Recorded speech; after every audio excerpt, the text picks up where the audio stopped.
I thought I would give you a rundown on the booster car. What exactly we've done to this, and what's the running gear on it. So obviously it's a go-kart, but what is it? So first off, what it started off as a hutless kart. This had, if you go on my page, you'll see it. It was green. It did have a Ninja 250 on it, but obviously that wasn't fast enough, and we've obviously turbocharged that. That still wasn't fast enough, and now we've got a 1300 hayabusa engine and turbocharged. So the actual kart itself obviously is a lot bigger than what it was, obviously because we had to fit a hayabusa motor in it. So easiest thing was, now it's actual double frame rail, because a go-kart isn't double frame rail. As you can see, the frame rails there, and coming up as well, just for that extra support at the front. This thing is real strong. Obviously had to support the 1300, but also the big people that drive it. Alright, so the biggest thing was obviously the 1300 hayabusa, and obviously I was always going to turbocharge one. So it's a first generation hayabusa engine, so it's a 1297cc, so it's a 1300, and put a turbocharger on it. That's all I'm always going to do. So turbocharger is a TO4Z ball bearing turbo. Wastegate is a 50mm teal wastegate, just to let out those exhaust gases once it's on full boost. Oil cooler, that's just a the Hayabusas run a standard oil cooler on these things. Obviously it's a motorbike engine, and that's where we are. That's our, if you goes back, that's our jack stands that we've custom made race jack stands. They're from a 4-inch actuator, all 4 sides, so it lifts up off the ground.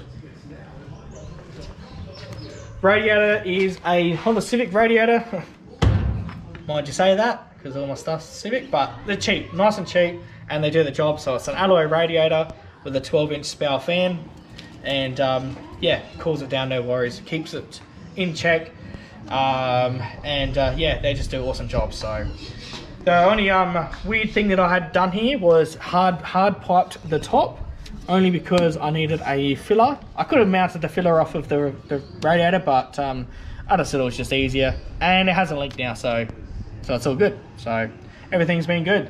So as you can see down there, the booster is 100% electronically shifted, so there is no shifter on this thing. I don't control the shifter, I just press the button up and down. That's all I do, just to make everything a little bit easier, and I don't need anything mechanically moving as such to the front.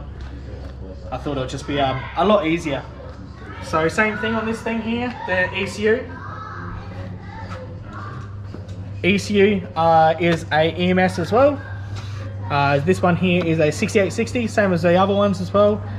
They just do a great job. They get it running fully sequential, and LS2 coil packs. So yeah, LS2 coil packs, and same thing of my other cars is I've made my custom PDM box.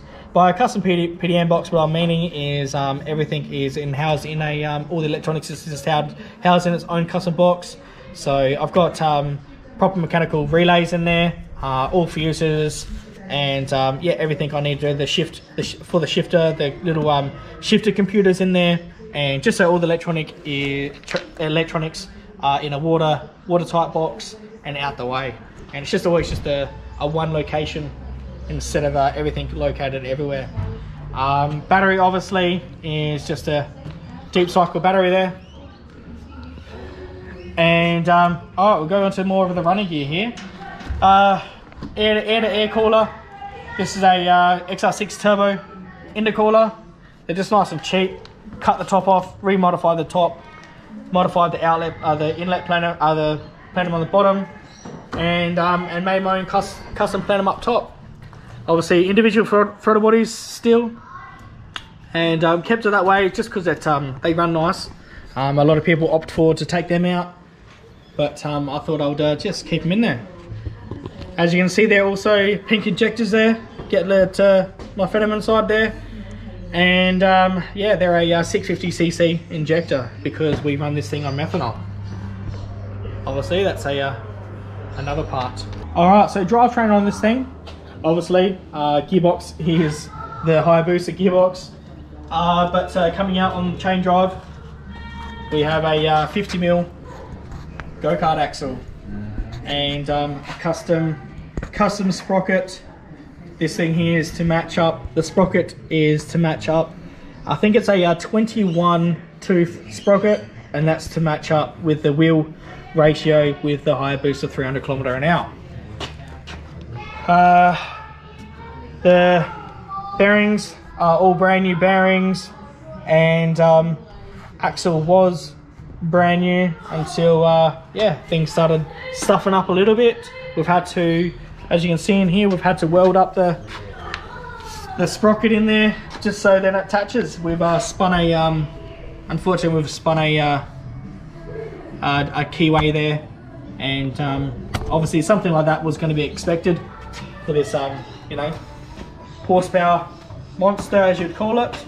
But yeah, these are a little problems that we're going to go through, and we'll get there. So yeah, wheels and tires, everything's all go-kart related, nothing special on these things. So, and same as the front. Biggest thing on the front is we're running front brakes. So front brakes, a OTK front brake setup, and yeah, makes you stop faster.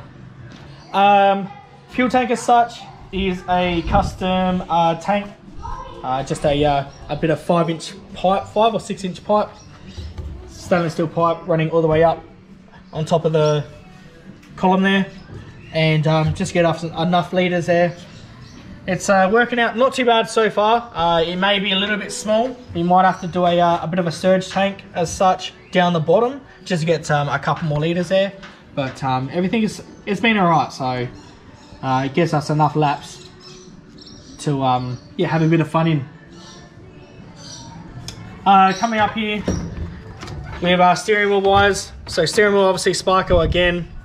There's my buttons to change from up and down for the gear shifter, and dash wires, just like all of them, running an EMS dash. So gets all the information to me, the revs and everything else like that. So shift lights and whatnot. So for tuning wires, all I'm doing right now is just using an Innovate wideband. That'll get taken off after we fully tune this thing. So yeah, off with obviously the fuel tank. What's supplying the fuel on this thing is a yeah, Raceworks 044 pump.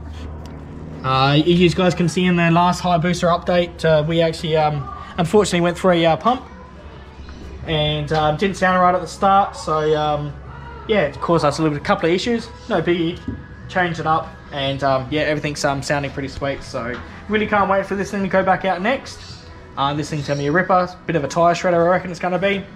As you can see, it's a lot of horsepower here for what it is, and that's how I like it. So yeah, the whole frame's been extended around about the 600mm to give us the length to mount the Hayabusa engine, and everything else, yeah, has come along with it.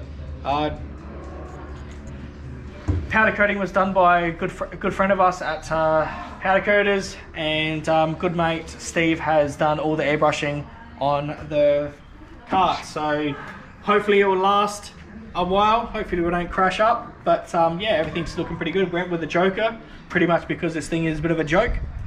Obviously everyone that sees it pretty much just laughs first thing because it's yeah, it's more powerful than it even looks. But yeah, that's the go-kart. It is fast, and yeah, it does scare the shit out of me. But yeah, it's what we like. We like custom stuff. Obviously all the fabrication was done by myself as well on Snail TV, and just with help some friends of the stuff that I can't do. And yeah, so it all starts up. It does run methanol, as we mentioned before, just for the more for the cooling properties as well, because we only are running a air-to-air intercooler. Block is standard. There is no rods, there's no pistons. Obviously, it's a standard block. These things can run some pretty decent amount of boost. Know a couple of hayabusa guys that yeah, run some big horsepower through these things. And yeah, yeah, apart from that, yeah, this thing was a I reckon we did this thing in around about the 7 months from start to scratch with the hayabusa motor. But yeah, I can't look back now. More upgrades maybe later on, but I think it's enough horsepower for now. Alright guys, so hayabusa go-kart. If you guys want to see more out of this thing on the track, then yeah, don't forget to like and subscribe on the page. Get this thing happening a little bit more, and I could do more custom stuff like this. A lot more plans for stuff like this to happen. Obviously, I always try to beat my stuff, so imagine what I've just done now, what else I can beat, so what else we can do. Obviously, the Hayabusa engine is well known for its high output craziness, and can fit it into little projects, but there's always yeah, there's always room for more improvement. But yeah, that's how we roll pretty much these days with our Hayabusas and yeah, decent engines. Yeah, so thanks very much guys for watching so far, and yeah, don't forget to give me a like and subscribe for more projects like this. See you later guys.